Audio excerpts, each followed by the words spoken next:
అందిస్తున్న urban challenge fund వినియోగం రుణాల సమీకరణపై ఏపీయూఎఫ్ఐడిసి ఆధ్వర్యంలో 2 రోజుల వర్క్షాప్ నిర్వహించారు. ఈ కార్యక్రమానికి మంత్రి నారాయణ, హడ్కో సీఎండీ సంజయ్ కులశ్రేష్ఠ ముఖ్య అతిథులుగా హాజరయ్యారు. మున్సిపల్ ఆస్తుల ప్రైవేటీకరణపై జరుగుతున్న ప్రచారం పూర్తిగా వాస్తవమని మంత్రి నారాయణ స్పష్టం చేశారు.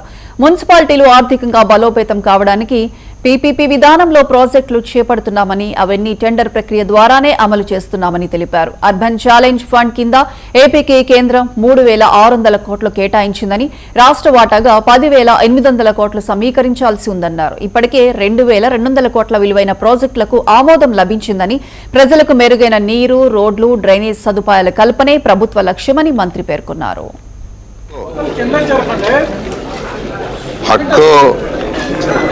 డిపార్ట్మెంట్ వాళ్ళు ఈరోజు ఢిల్లీ నుంచి ఇక్కడికి రావటం జరిగింది. వాళ్ళ సీఎండీ గారు మరియు వాళ్ళ స్టాఫ్.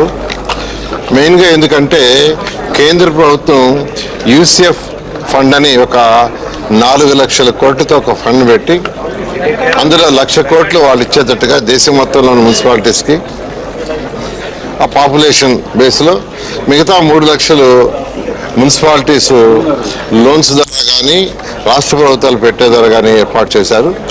దాంట్లో మన రాష్ట్రం కొన్న మున్సిపల్ పాపులేషన్ ప్రకారం మనకు 3,600 కోట్లు వాళ్ళ షేర్ కింద యాక్చువల్గా శాంక్షన్ చేశారు. 3,600 కోట్లు కేంద్ర ప్రభుత్వం ఇస్తుంది, గ్రాంట్ కింద ఇస్తుంది.